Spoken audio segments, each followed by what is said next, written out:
बिस्मिल्लाहिर्रहमानिर्रहीम। अर्रहमान।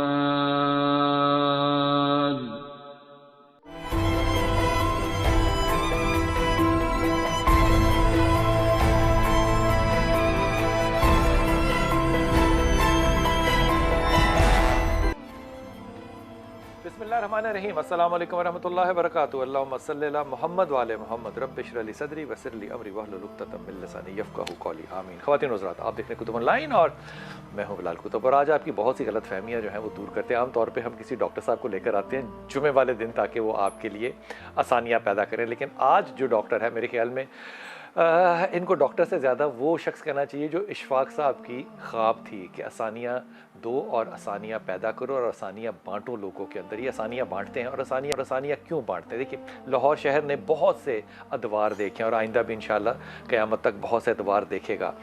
मैं जिन दो अदवारों का ख़ास तौर पे ज़िक्र करना चाहता हूँ वो एक दौर है जिसमें कि पाक टी हाउस जो था, यहाँ पे बहुत से लोग बैठा करते थे और मिला करते थे।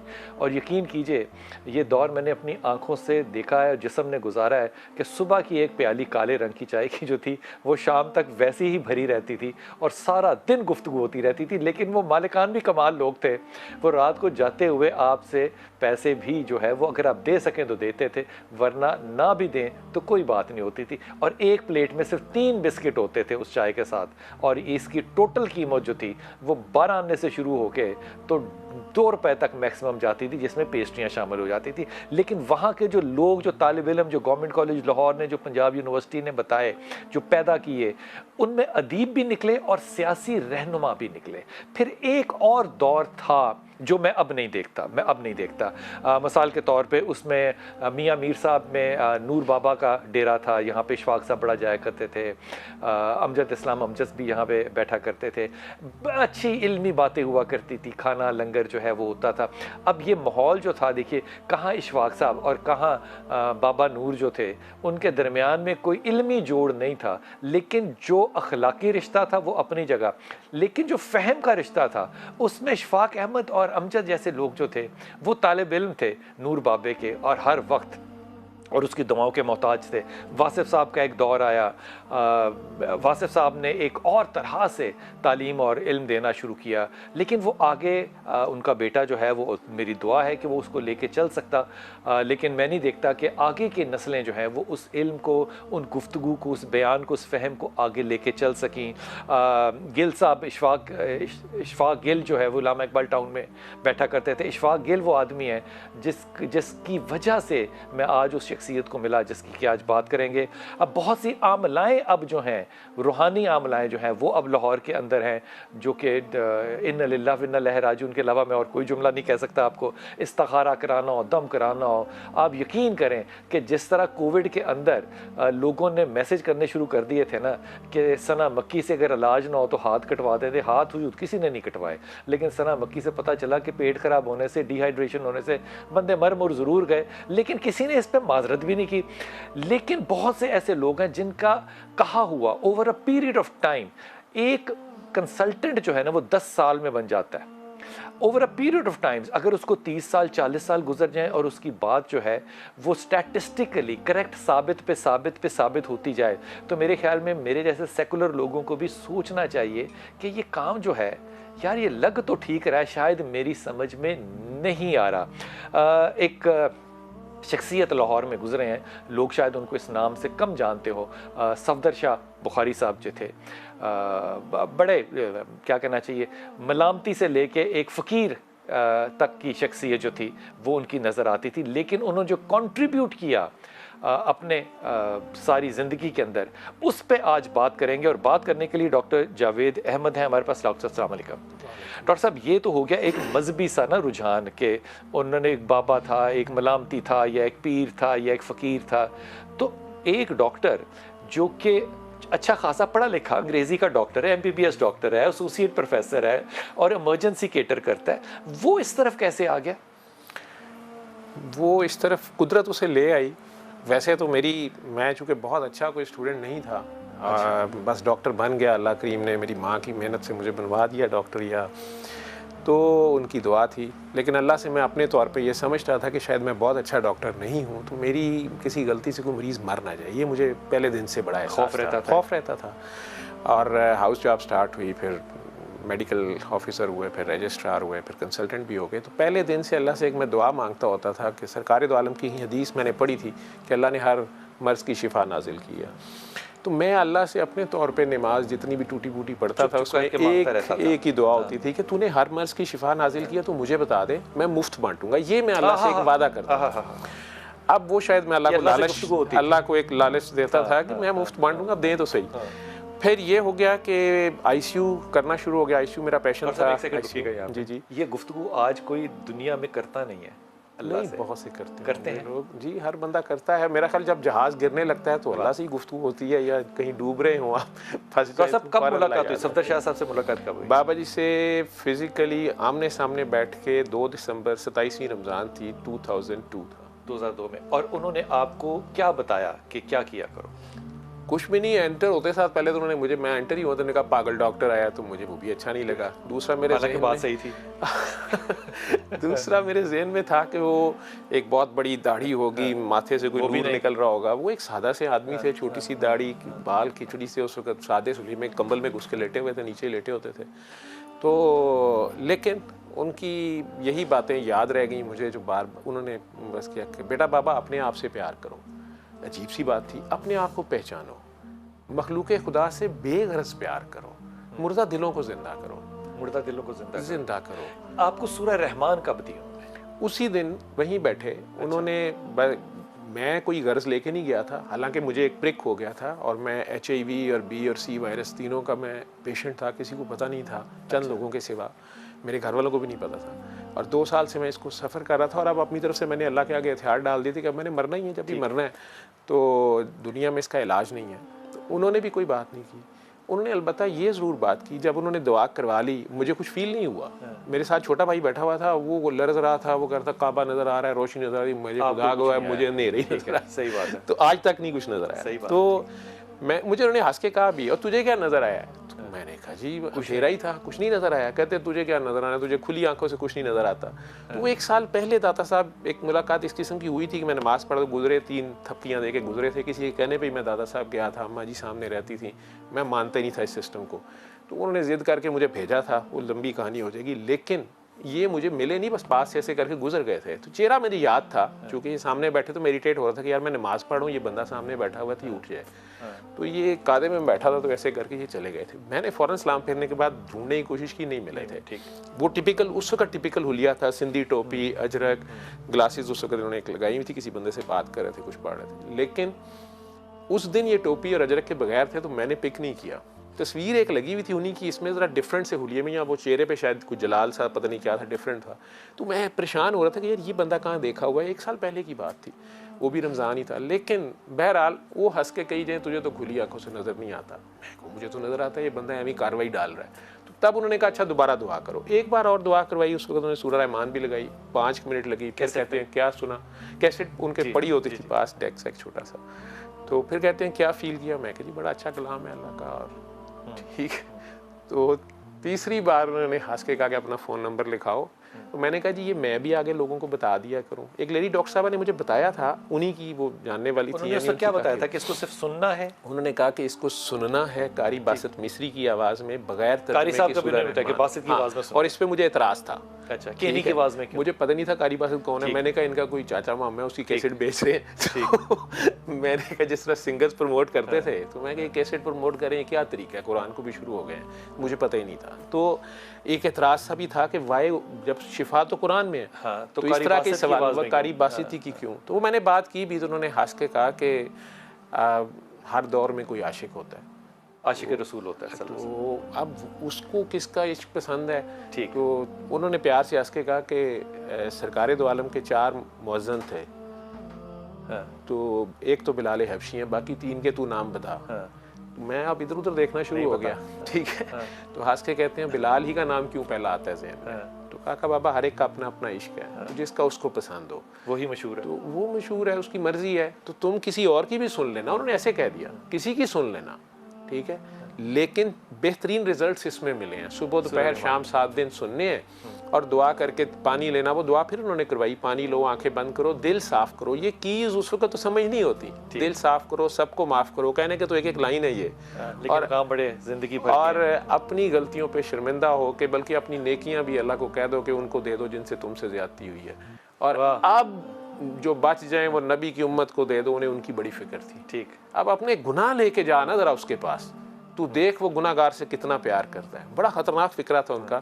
वो तो कह रहा है तू कर गुनाह मैं रहमान हूँ। अब मुझे बड़ा मसला है कि अल्लाह ऐसे तो नहीं कह रहा तू कर गुनाह मैं रहमान, लेकिन वो यही कह रहे थे कि जितना उसने जोर दिया मैं रहमान हूँ रहमान हूँ रहमान हूँ, तो वो लगता तो ऐसी है जैसे कह रहा कोई मसला नहीं, जो भी हो गया लेकिन वापस मेरे पास आओ। ये तो अब समझ आती है ना, मुझे उस वक्त तो नहीं था। वो हो गई, दुआ कर ली, कुछ समझ नहीं आया मुझे। उन्होंने कहा आगे तरीका बताया कि 3 दफा सुबह दोपहर शाम सूरह रहमान सुननी है। और वो जो जमाना था जिसमें वो सुनाते थे, वो एक टेप रिकॉर्डर होता था जिसमें उल्टी करके कैसेट डाल के तो बंद करके दबाते थे। वो आवाज भी अगर टेप फंस जाए तो नहीं आती थी, अगर वो चलती रहे तो आ जाती थी। ये सुननी है खामोशी में, बिल्कुल यकसुई के साथ, यकसुई के साथ, जिससे आंखें बंद करनी, आंखें बंद करके तवज्जो और यकसुई से बस उसको सुन लें। आपने लफ्जों की तरफ ध्यान नहीं करना, ठीक है, आपने लफ्जों के मालिक की तरफ ध्यान करना है। जैसे खाली सीडी पेश हो जाती है ना रिकॉर्डिंग, ये जुमला जरा कहते हैं, लफ्जों के मालिक की तरफ ध्यान, लफ्जों के मालिक की तरफ ध्यान करना है, सुनना है जी, और अपने पास पानी रखना है, और आधा गिलास पानी रख लें। जब वो खत्म हो जाए 20-21 मिनट में वो खत्म हो जाती है। दी अल्टीमेट रेमेडी के नाम से एक ऐप भी अब हमने फ्री डाउनलोड हो जाती है, ताकि उसमें एड शेड्स ना हो, लोग आराम से सुने, अदरवाइज एड्स डाल देते हैं। तो उसको आप फ्री डाउनलोड कर लें, उसको 7 दिन सुनना है। हर बार सुनने के बाद आधा गिलास पानी लें, आंखें बंद करें, और आप जितने प्यार से की है प्यार, जिस तरह बच्चा पहली बार माँ बोलना शुरू करता है, बड़े प्यार से फिर वो माँ को बुलाता है कि माँ अटेंटिव होती है, तो जितने प्यार से आप अपने ख्याल में 3 बार अल्लाह कह सकते हैं, जुबान भी नहीं हिलानी, होंठ नहीं हिलाने, अपने दिल में 3 बार अल्लाह कहें, अल्लाह अल्लाह अल्लाह अल्लाह, और 3 घूंटों में पानी, और आंखें बंद रखें और 3 सांसों में पानी पी लें, फिर आंखें खोल दें, शिफा मिल जाने वाला है। वो पानी का जायका भी चेंज हो जाता है। वो तो कई लोग कहते हैं, मुझे नहीं पता, मेरा नहीं चेंज हुआ, लेकिन लोग, कोई कहता है जमजम हो जाता है, किसी को गुलाब की खुशबू, कईयों को कड़वा लगता है। वो रात को जो मैं आपको भी बात कर रहे थे, वो जो खातून थी 22वें ग्रेड के किसी ऑफिसर की वाइफ, तो वो कह रही थी कि पानी क्यों मेरा कड़वा है, हमेशा कड़वा होता है। मैं कहा माफ़ नहीं करी, कि माफ़ नहीं करूँगी। वो तो मैं कहती हूँ कि दोज़ख से भी बुरी जगह हो तो मैं वहाँ दफनाऊँ अपने खामन को। अब शाबाश है। और परेशान थी कि औलाद। अच्छा डॉक्टर साहब, इसमें कोई पाबंदी है कि उस वक्त वुजू हो सुनते हुए या किबला रुख हो? अगर आप कर लें तो कोई मुजायका नहीं है, लेकिन मेरा तो मरीज आईसीयू में पैम्पर बांध के बेचारा लेटा हुआ है, ठीक है ना, बेहोश पड़ा हुआ है, तो उसके पास हम लगा रहे हैं। इसमें डॉक्टर साहब एक जो हम क्या कहते हैं, ये कच डालना नहीं मैं कहना चाहता, हम इसके अंदर जो एडिशन कर देते हैं ना वो ये, क्योंकि आजकल हम बहुत ज़्यादा मजहबी बन गए हैं और हमारे पास मज़हब जो है वो बहुत आसानी से पहुँचने लग गया है, तो हम इन चीज़ों को ऐड करके ना वज़ाइफ में या दम में या कुरान थेरेपी में, तो हम इसको ज़्यादा उस तरह से क्वालिफाई भी करवाना चाहते हैं जिस तरह शायद बाबे ने ना बताया हो, जिस तरह बाबा ने ना बताया। तो वो बहुत से लोग ऐसे हैं, मिसाल के तौर पे एक हमारे यहाँ जानने वाले हैं जो कहते हैं कि मुझे रेलवे स्टेशन पे एक आदमी ने ये बताया था, वो पकौड़े तल रहा था, उसने कहा था कि गर्म तेल में पानी डाल के, पाँव डाल के तो इसको दम कर दो। अब हो सकता है इस पर आपकी इल्मी राय बड़ी मुख्तलिफ हो और आप इसको और मज़ाहिब से भी कंपेयर करें या कोई बहुत से लोग, लेकिन अल्लाह ने अगर उसको ये एक अपॉर्चुनिटी दी है कि वो अपने बाबे की बात को उसी तरह करना चाहता है जिस तरह बाबे ने बताई, जितनी वो उसमें ना एडिशन करना चाहता है ना माइनस, तो शफा तो अल्लाह ही देगा, लेकिन शफा देते हुए हमने हर तरह से देखा है। इसमें एक बहुत अहम बात जो वापस आके करूंगा ना, कि सफदर शाह को लोग जिस नाम याद करते थे ना, वो वजूहात क्या थी, वो वजह बहुत मेरे दिल के करीब है। वक्फा लीजिए, वापस आते हैं।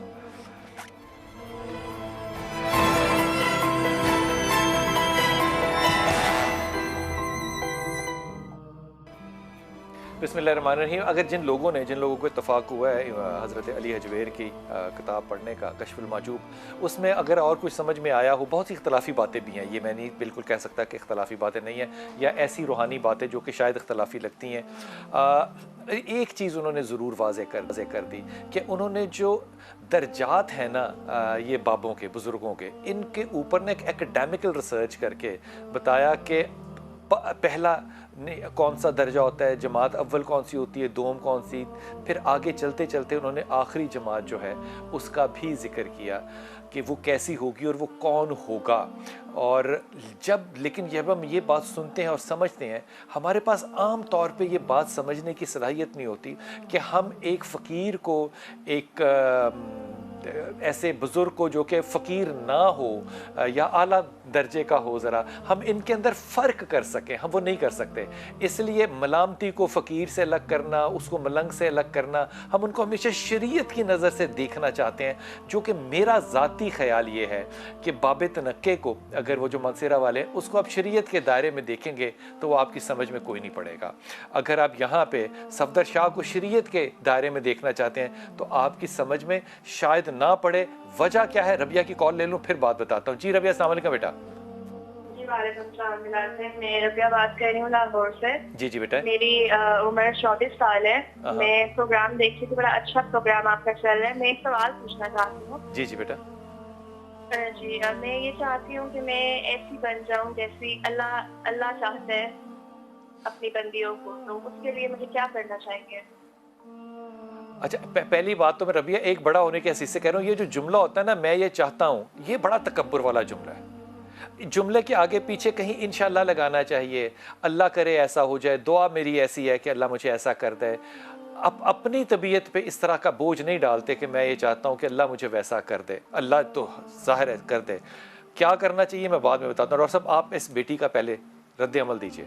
बेटा जी, आपके अंदर ये जो चाह है कि 24 साल की उम्र में, इस उम्र में जो है कि मैं ऐसी बन जाऊं जैसा अल्लाह चाहता है, ये चाह भी तो अल्लाह ने रखी है। तो वही चाह रहा है तो आप बन जाओगे इंशाल्लाह ताला। ठीक है, इंशाल्लाह ताला। वो अगर ना बनना होता तो वो ऐसा है कि तुम चाह भी नहीं सकते, वो चाह भी नहीं सकता अगर मैं ना चाहूं। ये बात रबिया याद रखना, अल्लाह की ये हदीस कुदसी है और ये पहली हदीसों में से, यानी कि हदीस कुदसी की अगर आप सीक्वेंस देखें तो ये पहली हज़रत आदम अलैहिस्सलाम के वजूद के बाद की ये पहली हदीस है। तुम चाह भी नहीं सकते अगर मैं ना चाहूँ, और अगर तुम ऐसा नहीं करोगे तो मैं तुम्हें तुम्हारी चाहतों में थका दूंगा। ये जो डॉक्टर साहब ने तुम्हें जुमला कहा ना कि ये ख्याल भी अल्लाह अगर ना देता तो फिर कहाँ से आता। हुजूर अक़दस सफदर शाह बुखारी को आम तौर पे हम जिस नाम से लाहौर में लोग जानते थे वो पीर काकी ताड़ था। ये क्यों कहते थे उनको? बाबा जी जिस वक़्त जज्बी सी हालत में अपना सब घर बार छोड़ के, मखदूम सैयद सफदर अली बुखारी छोड़ के और आ गए एक सफदर लाहौर हीरा मंडी, उसे वो मदीनातुल औलिया भी उन जगहों को कहते थे कि दादा साहब के इर्द जितना इलाका है यहीं सारे दौड़े देते थे। यहाँ प्रीच करते थे जाके? प्रीच कोई नहीं करते थे, पड़े रहते थे। वहाँ पे लोगों में मशहूर हो गया, जो काकी उनकी बीमार होती थी उस इलाके से वो लाना शुरू हो गया। अच्छे पॉजिटिव लफ्जों में था। हुजूर अक़दस इसके फवायद क्या हैं सूरह रहमान के?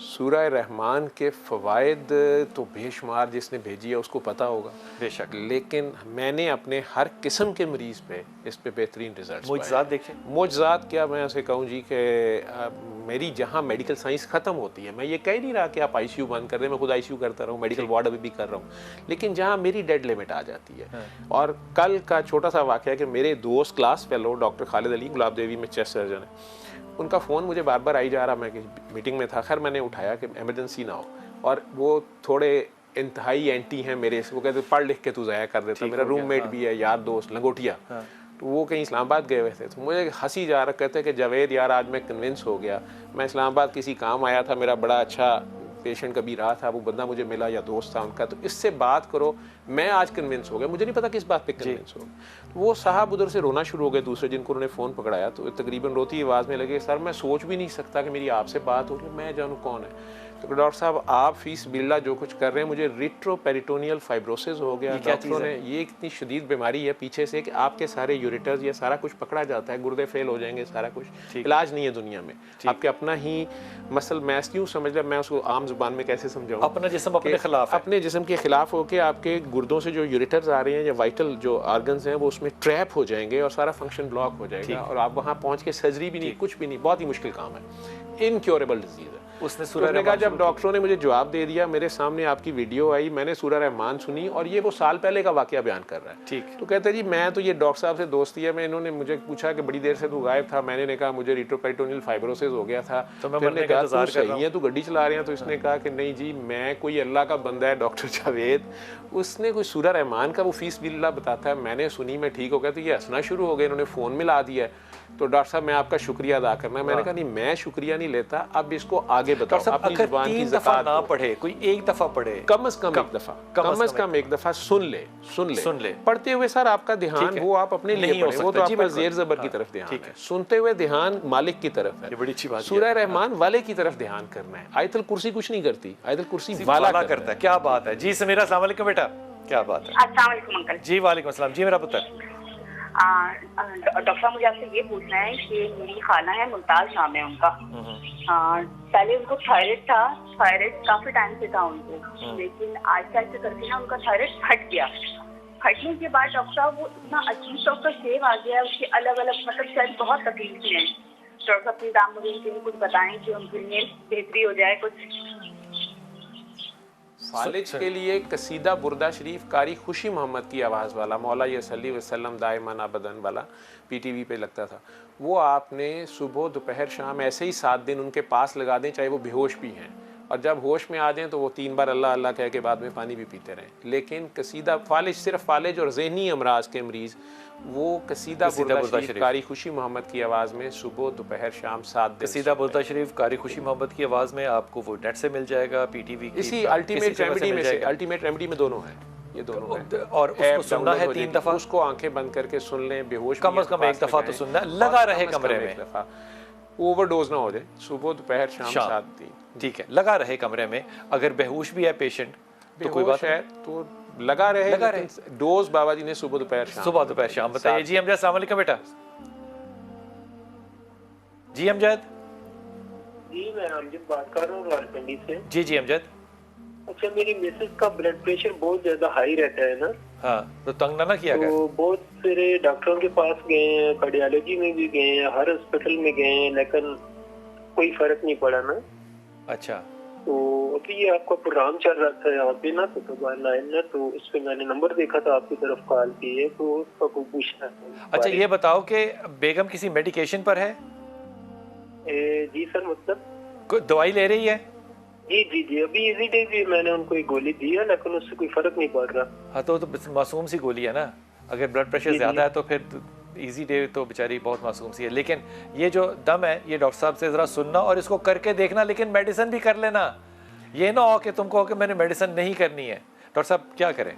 ब्लड प्रेशर के केस में जो सबसे बड़ी गलती हमारे लोग करते हैं वो ये करते हैं कि जी दवाई जी है ना पाबंदी नाली खानी, गोली लग जाएगी, फिर तो गोली नहीं लग गई भाई, बीमारी लग गई है। तो उसका इलाज एलोपैथी में इस तरह का नहीं है कि 2 दिन दवाई खा के ठीक हो जाए, वो मुसलसल लेते रहना। एक स्प्रिंग है जो अकड़ गया है, उस पर रोज़ाना आपने एक टैबलेट रखनी है अपने टाइम पे, या 2, या जो डॉक्टर आपका कहता है। तो एक तो वो दवाई पाबंदी से लें, ठीक है, रोज़ाना सैर करें, अगर वज़न ज़्यादा है तो वज़न कम करें, और मेरी रिक्वेस्ट है कि वो सूरह रहमान सुबह दोपहर शाम आंखें बंद करके अपना गुस्सा ख़त्म करें, सबको माफ़ करें। वो माफ़ नहीं कर रही, वो दिल से सबको माफ़ करें, खुसूसन अपने खूनी अजीज़ रिश्तेदार या आप भी, और आप उन्हें ना तपाएं जैसे बिलाल साहब ने कह दिया, और 7 दिन सिर्फ सुने और 3 बार अल्लाह अल्लाह कह के पानी पिए। इस दौरान और कोई जिक्र इज़कार फिर वैसे ना करें इलाज के तौर पे, वैसे अल्लाह की इबादत कर रही हैं वो करें, वो ज़रूर करें। मैं ये कॉलर ले लूँ फिर बात करता हूँ दुबई से हमारे साथ। जी अस्सलाम वालेकुम बेटा। जी वालेकुम सलाम। जी पुत्र। जी मैं अहमद बात कर रहा हूँ। जी मेरी प्रॉब्लम ये है कि मैं एक तो मेरी शुगर बहुत हाई रहती है, और मैं दुबई में फैमिली के साथ रहता हूँ, मैं ज़्यादा टाइम नहीं लेता आपका, शॉर्ट टाइम में बता दूँ। एक मैं हार्ट पेशेंट हूँ, मार्च में मैं पाकिस्तान आया था और अपना मेरी एंजियोग्राफी हुई थी, 2 स्टंट मुझे डले, और अभी ये है कि मैं तकरीबन 2.5 साल से मेरी जॉब नहीं है। तो क्या सूरत रहमान में जॉब के लिए पढ़ सकता हूँ? मुझे कोई ऐसा बताइए कि मेरी जॉब लग जाए, फैमिली के साथ परदेश में रहना बहुत मुश्किल है। अच्छा अहमद, आपकी बात का जवाब जो है ना वो वक्फे के बाद दूंगा, लेकिन कमाल बात है ना, तुम्हारा कोई डायबिटीज़ प्रॉब्लम निकला ना, हार्ट के स्टंट निकले, तुम्हारा प्रॉब्लम निकला जॉब। लेकिन इसी पे बात करेंगे इंशाल्लाह, वक्फा लेके वापस आते हैं।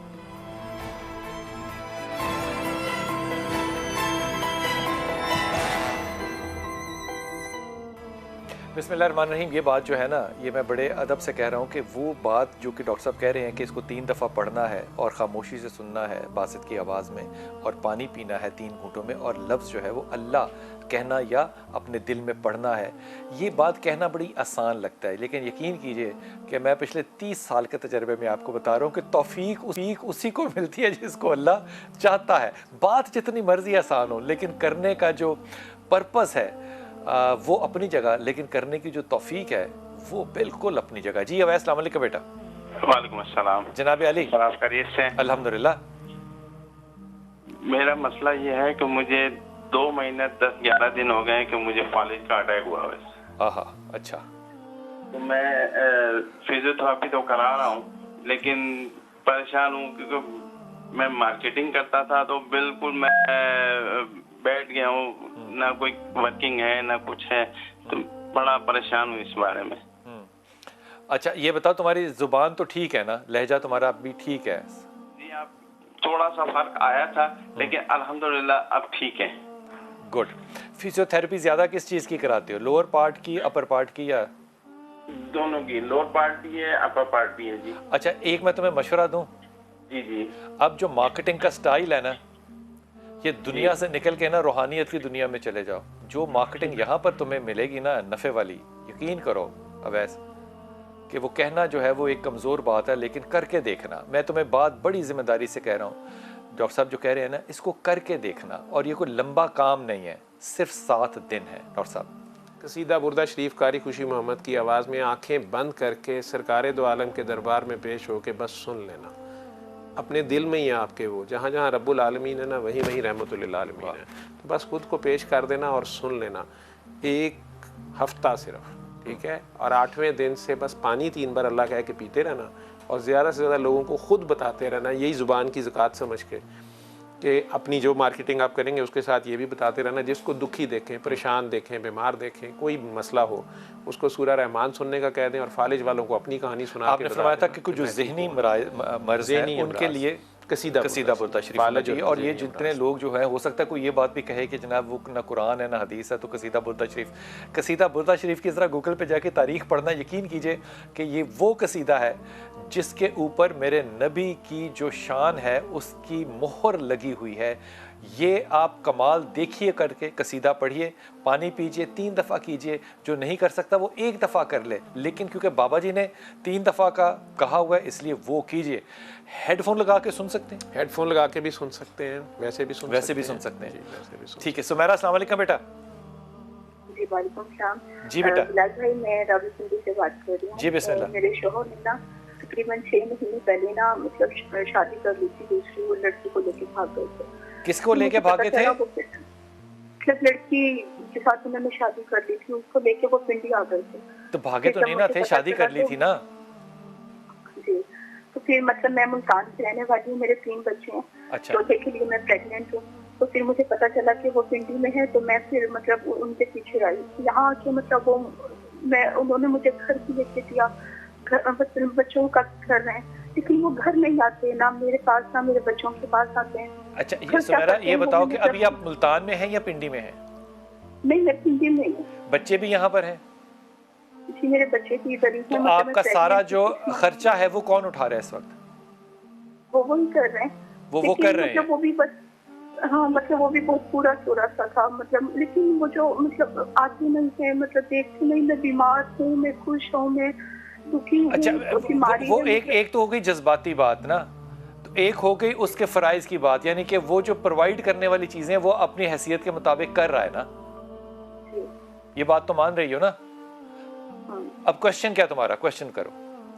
मतलब कोई ऐसा कुछ से, मतलब वो मेरी तरफ, उसको तक क्या मुझे कोई मसला नहीं, उसको छुपा के रखा हुआ है, मतलब उसको नहीं पता कि मैं और बच्चे। ओके डॉक्टर साहब, आप सूरह रहमान ही सुने, अल्लाह के आगे पेश हो, लेकिन इंसाफ के साथ। अल्लाह की तरफ से इजाज़त है ना उसे दूसरी शादी से भड़ास निकाल के, और उसे दिल से दुआ दें कि अल्लाह उसे इंसाफ करने की तौफीक दे।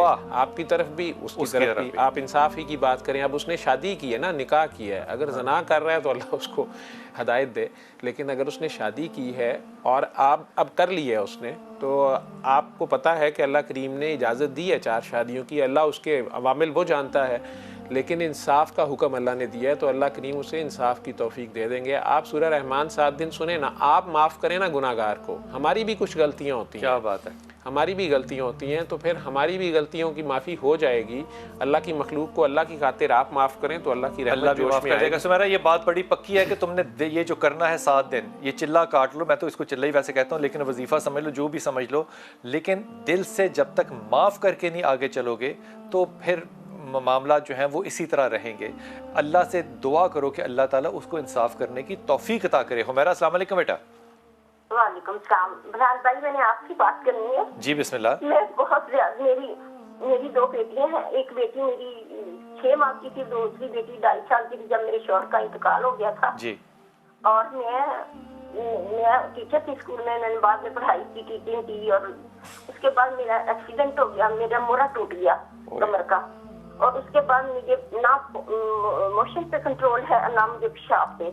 मुझे यूरिन की नाली लगी हुई है, 8 साल हो गए हैं, और वो नाली के बगैर मुझे पेशाब नहीं आता। हाँ। तो मैं बस ये अल्लाह का शुक्र है कि पहले मैं पूरा 1 साल पैरालाइज हो गई थी बेड पे, फिर मेरी बेटी ने संभाला मुझे, और फिर वो मेरी बेटी है, मेरा सहारा है। बड़ी बेटी मेरी बहुत बीमार है, शादी कर दी हुई है, मैं भी बहुत बीमार हूँ, मैं उठ के चल नहीं सकती, ज्यादा स्टिक के साथ चलती फिरती हूँ, और मेरी बेटी बस मेरा सहारा। हम लाहौर में रेंट पे रहते हैं, पीछे से हम काड़ा के रहने वाले हैं, और यहाँ मैं रेंट पे अपनी बेटी के साथ रहती हूँ। छोटी बेटी मेरी जॉब करती है, और मैं बहुत मुश्किल में हूँ। मेरी पाँव की उंगलियां भी टेढ़ी हो गई हैं, पत्थर सारे खींचे गए हैं मेरे। मेरा जरा डॉक्टर साहब की बात सुना। डॉक्टर साहब, आप इसको सजेस्ट कीजिए। आपने भी सूरह रहमान और कसीदा बुर्दा शरीफ दोनों ही सुनने हैं, सुबह दोपहर शाम, ठीक है? और फोन पे लगा, पहले वो सुन लें फिर वो सुन लें, फ़ोन पे लगा के दिल से माफ़ करें, खुसूसन अपने खामन को, अपने घर वालों को, ससुराल वालों को। आप दिल से सबको माफ़ कर दें, या जिसकी वजह से चोट लगी थी उसे भी दुआ दे दें, अल्लाह की खातिर, अल्लाह के नबी की खातिर। और आप अल्लाह का लाख लाख शुक्र करें कि जितना बेहतर आप अभी भी बेहतर हैं। आपकी चोट वाले लोगों के काफ़ी हालात ख़राब होते हैं, अगर आप छड़ी से चल रही हैं तो ये बहुत बड़ी बात है। एक बहुत बड़ी आजमाइश है आपके ऊपर, तो अल्लाह की तरफ से नेक लोगों पे आजमाइश तो आती है ना फिर। लेकिन आप दुआ करें उसी तरीके से, सुबह दोपहर शाम 7 दिन, दिल साफ करके सबको माफ़ करें, उसे भी माफ़ करें, दुआ दें। माफ़ करने का मतलब है दिल से दुआ दे दें कि या अल्लाह मेरे दुश्मनों पर भी करम कर, फजल कर, रहम कर, बरकत कर, मैंने माफ़ किया तू भी माफ़ कर दे। क्या बात है, क्या बात है। आप ये करके देखिएगा तो उसकी रहमत जोश में और आएगी, ठीक है? वो वहाँ से माफ़ कर देता है जहाँ से हम सोच भी नहीं सकते। अच्छा डॉक्टर साहब, अगर बीमारी ना हो तो फिर भी सुना जा सकता है? जी बिल्कुल, फिर कम से कम एक बार 7 दिन सुने तो सही, कोई एक्सपेरिमेंट कर ले। ये अगर आप गूगल पे जाएंगे ना, दी साउंड हेल्थ के नाम पे, तो ये लेटेस्ट साइंस है। अब गोरे ने इस पे, अमेरिका ने इस पे रिसर्च शुरू कर दी है। वो म्यूज़िक थेरेपी और सारी, इसमें कुरान का नाम नहीं अभी वो ला रहे बीच में, लेकिन उन्होंने बड़े हाई फाई लेवल पे इस पे रिसर्च शुरू की है। अफगानिस्तान के हालात ठीक हो गए तो फिर ले आएंगे। हाँ जी, वो अफगानिस्तान वक्त में डॉक्टर साहब, किसी कोई ऐसी सूरत जिसमें कि नहीं सुना जा सकता?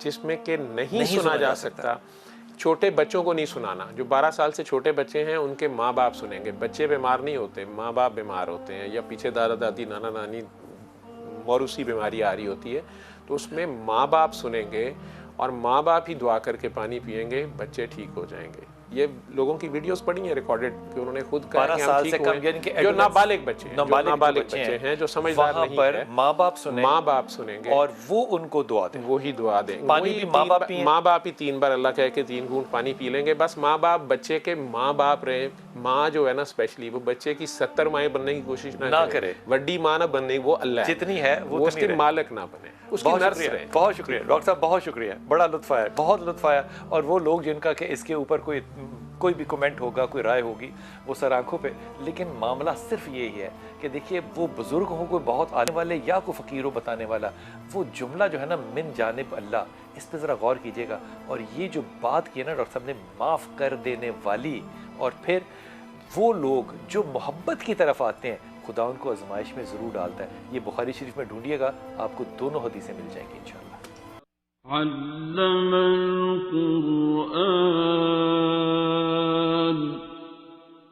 खलक़ल